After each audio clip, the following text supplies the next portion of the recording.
He was a kid from Wisconsin who so badly wanted to fly that he enlisted in the Air Force before he'd ever set foot on a plane.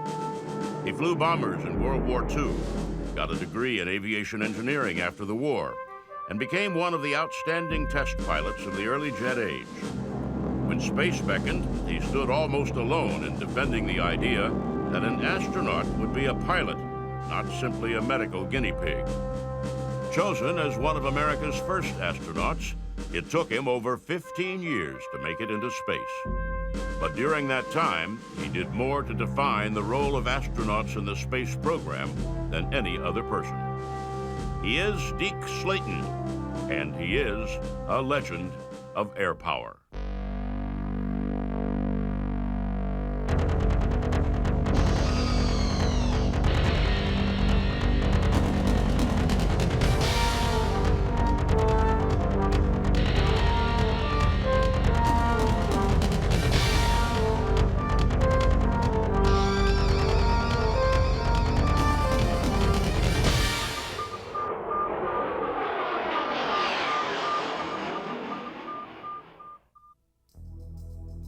Donald Slayton was born March 1st, 1924, on a farm in Sparta, Wisconsin.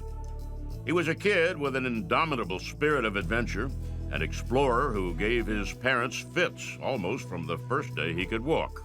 He wanted to get out of the yard and go across the neighbor's fence and go out into the road and explore, explore, explore. That was his key word, even as a 4-year-old child. His mother had to tie him to a tree, and finally one day when she got him to promise he wouldn't wander away, did she let him go, and she didn't tie him to the tree anymore. Slayton lost a finger at the age of 5 while trying to help his father fix a horse-drawn mowing machine. The loss barely slowed him down. As he grew, his horizons broadened, and by the time he was in high school, he had decided that he wanted to be a military pilot. The decision was a bold one. America in the 1930s was a nation in denial, with a withering military and no desire to get involved in the world's problems. Still, flight was an almost hopelessly romantic thing, attractive and off-putting at the same time. There was a lot of Lindbergh thrown in there. There were a lot of the air racers of the 30s and the barnstormers, and flight was so new to everybody that if you were a young boy growing up in that era and you wanted to do something that took you for a walk on the wild side, flight was the way to do it. On December 7th, 1941, the Japanese bombed Pearl Harbor. Slayton was one of the millions of young men who volunteered to fight. He enlisted in the Army Air Corps as an aviation cadet. And then, the Army doctors noticed that the big, healthy farm boy from Wisconsin was missing a finger on his left hand. People ran scurrying to the guidebooks to see what was written about whether or not you could fly with a missing finger. And it looked for quite a while that he was going to be disqualified on the spot. And somebody came back and said no, that he was missing the only finger you could miss and still be eligible for flight training. So Slayton entered the Army Air Corps as a flight cadet. He learned to fly biplanes in Texas, and a few weeks after his 19th birthday, earned his wings as a pilot. He trained as a B-25 pilot and was assigned to the 340th Bombardment Group. He flew 56 combat missions over Europe before being rotated back to the States as a B-25 instructor pilot. He learned to fly the A-26, a wickedly unpredictable aircraft, and worked training and certifying A-26 pilots for combat. In April 1945, he shipped out to the Pacific and flew 7 more combat missions over Japan. For a year after the war ended, Slayton served as an instructor pilot. As the military shrank after the war, Slayton's career options shrank as well. And like most pilots, after the war, he left the service. He earned a degree in aeronautical engineering from the University of Minnesota.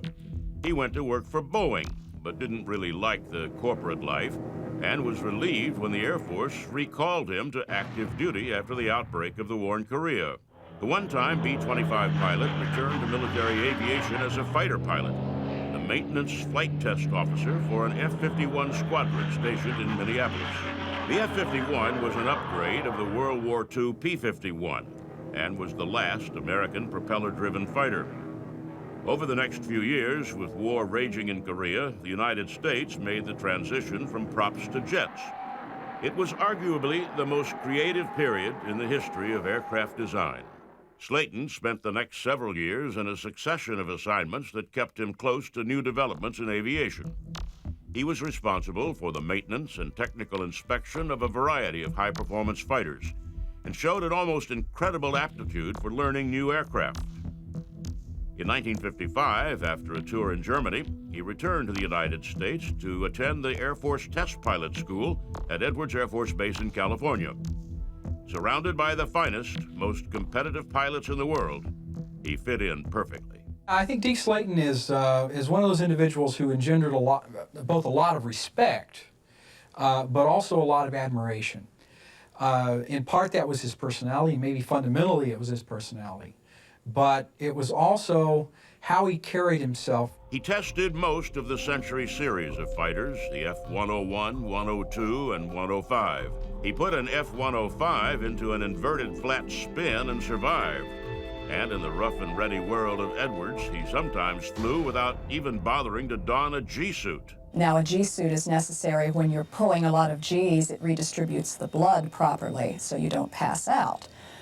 Deke was known to fly with no G-suit and pull as many as 9 Gs, which is phenomenal. In 1958, the newly created National Aeronautics and Space Administration, NASA, put out word that it needed pilots. But NASA envisioned these pilots as mere passengers, sealed into a capsule and launched into orbit. In general, the test pilot elite at Edwards wasn't interested.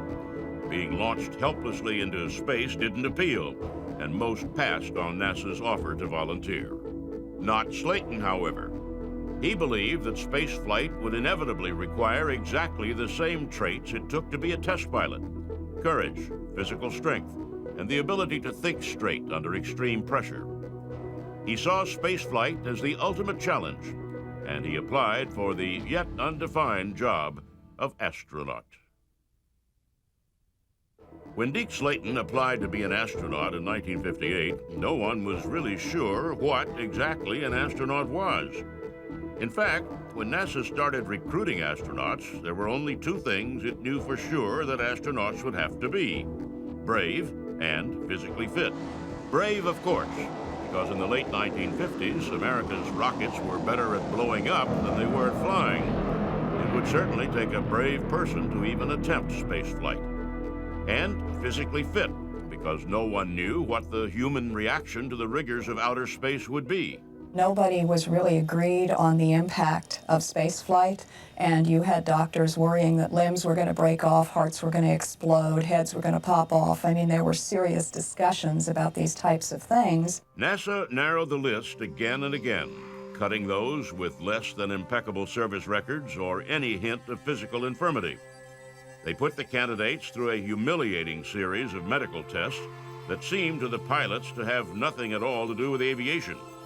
In fact, the farther the candidates got into the process, the less it seemed that their aeronautical abilities mattered. But every time NASA made a cut in the roster, Slayton survived. And every time he survived, he seemed closer and closer to actually going into space. In April 1959, with America in the depths of the Cold War and scared almost literally to death that the Russians would conquer outer space before the United States could even get a missile successfully into orbit, NASA rolled out 7 brand new astronauts. And what they ended up with was a group of individuals that looked like the All-American boys. And in some level they were. They were kind of, and it's interesting, they're not elites. These are not a bunch of folks who went to Harvard or Yale or an Ivy League school. They oftentimes went to the state university. They went to the technical university. In many cases, they are the first generation in their family to attend college. You know, they're like most of the rest of us. And America fell instantly in love with them. They were, as author Tom Wolfe has described them, the country's single combat warriors, ready to put their lives on the line to go into space and fight the Russians for the high ground. They were the best America had. These guys were used to taking untried equipment and pushing it to its limits, and had to have steel nerves and be ready to face just about anything. And the people at NASA were looking for people that were used to that kind of environment and that kind of pressure, who were going to be able to step into a Mercury spacecraft and not freak out the first time something went wrong. Just as no one had known how to screen astronauts, once chosen, no one knew how to train them. The demands on their time were incredible, and the astronauts became the subject of a vicious tug of war. Politicians wanted to be seen with them, the media wanted pictures and interviews, doctors wanted to probe them, and scientists wanted them to study geology and astronomy, on the off chance that once in flight, they might have time to conduct a few experiments. The astronauts, on the other hand, wanted to be left alone to prepare for their flights. As test pilots, they had been involved in the design and engineering of the craft they flew. As astronauts, NASA expected them to spend their time glad-handing politicians and plant managers. The disagreement was a constant source of friction between the astronauts and NASA. Soon after Slayton debuted as an astronaut, NASA doctors detected a slight irregularity in his heartbeat. The irregularity was fleeting, a slight, almost imperceptible flutter in Slayton's chest that no one thought much about. He had, after all, thrived doing highly competitive, highly stressful work at Edwards Air Force Base, and had passed the enormous battery of physical tests in the astronaut screening process. He was obviously as healthy as a horse, and there were very little was said about it up until the point that somebody began asking around the White House about one of the astronauts having heart trouble. Slayton found himself in an intensely political environment where his piloting skills meant almost nothing. Now it is time to take longer strides. Time for a great new American enterprise. Time for this nation to take a clearly leading role in space achievement, which in many ways may hold the key to our future on Earth. I believe that this nation should commit itself to achieving the goal, before this decade is out, of landing a man on the moon and returning him safely to the Earth. President Kennedy had promised to put a man on the moon by the end of the 1960s, and his political advisors weren't going to put the president's pledge in jeopardy by allowing an astronaut with a heart condition, even a tiny one, to fly. The White House put pressure on NASA, and NASA grounded Slayton. It just about broke his heart. He was absolutely destroyed, and the people around him who knew him and cared about him were destroyed, and nobody thought it was reasonable or fair. But once he recovered from the shock and the disappointment, he decided he was going to stay in there pitching, and he fully believed that if he did that, he would ultimately get his space flight. To placate Slayton and other astronauts, NASA created a new position, Coordinator of Astronaut Activities. NASA figured Slayton could handle the paperwork associated with scheduling the astronauts' public relations appearances and training. There were lots of places that Deke Slayton could have made a very important difference other than in the astronaut office.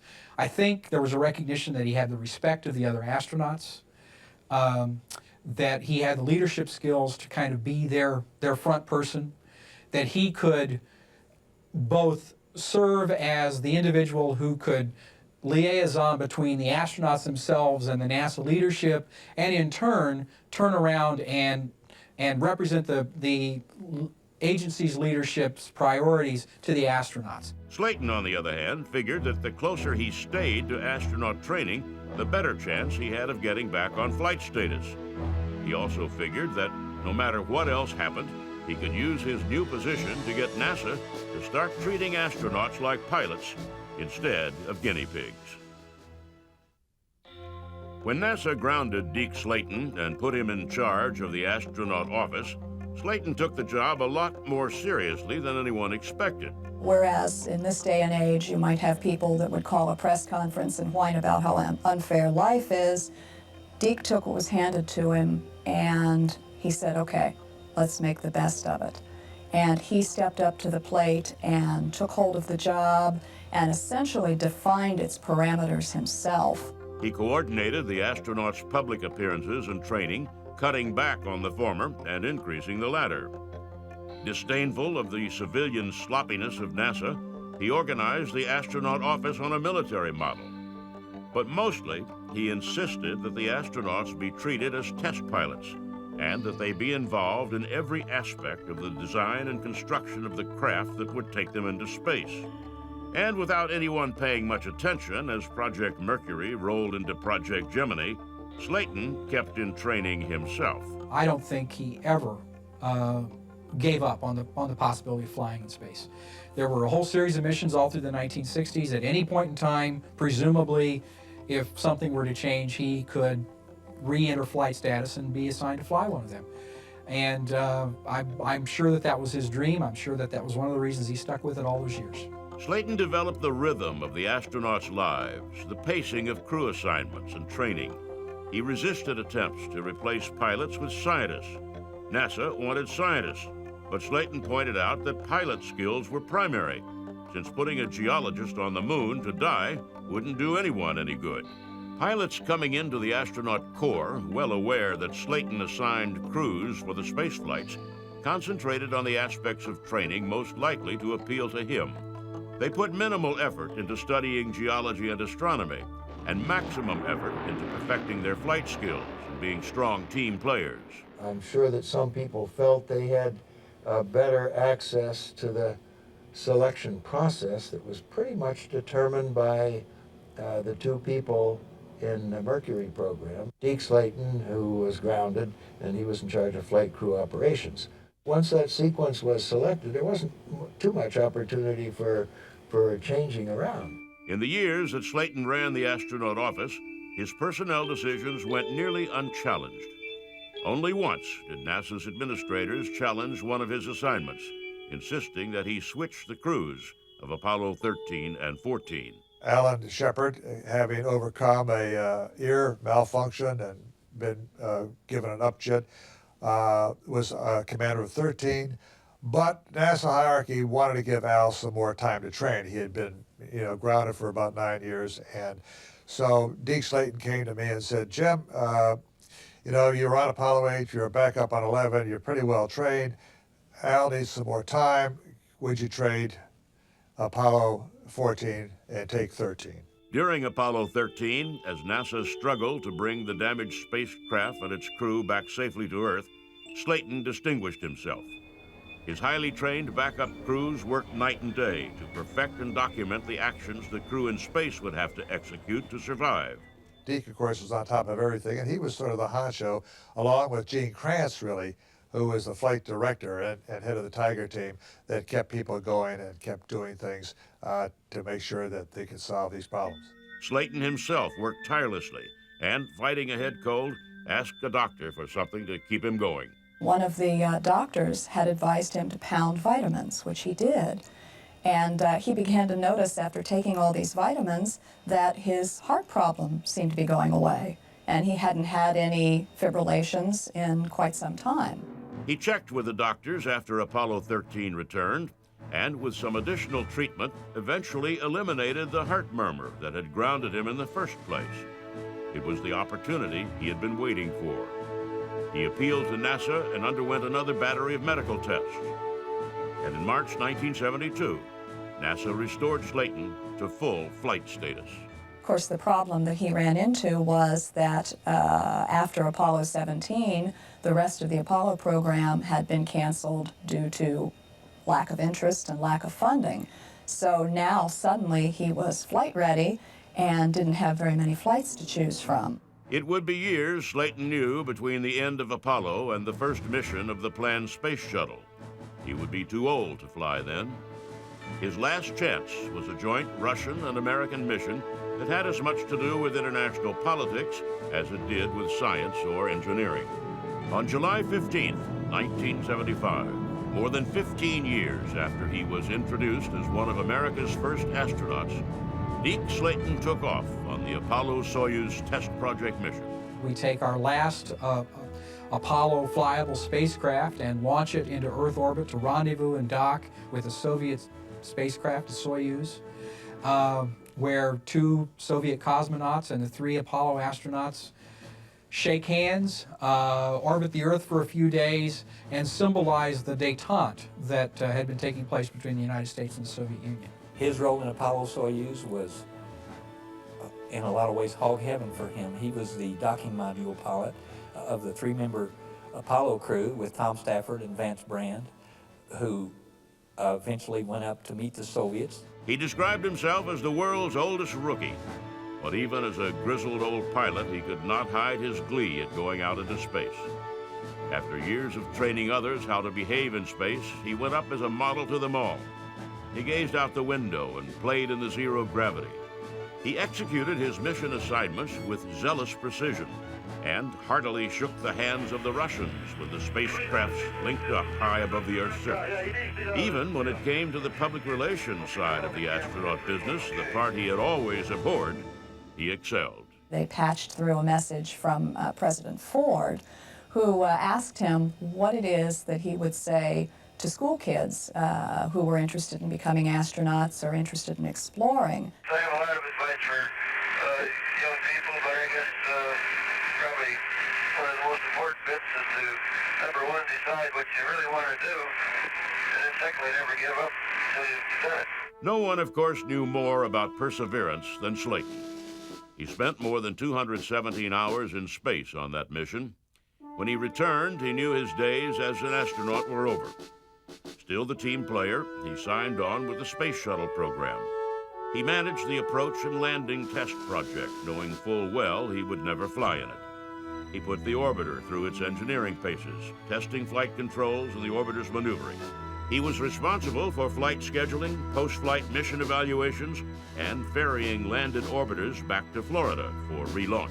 He essentially laid the groundwork for the first space age. He selected the people, he selected their training, he put the right guys in the right place at the right time. And so many of the potential disasters, and on practically every space flight there was at least one, so many of those were nullified because of the fact that Deke Slayton had chosen the correct people for the correct jobs, because of the fact that Deke Slayton had worked with them, because of the fact that Deke Slayton had overseen their training. And he really defined the face of the early space program. Because the love for adventure, the love for new challenges was always there. His dream was to have adventure, to fly, and go out into the limits and even beyond.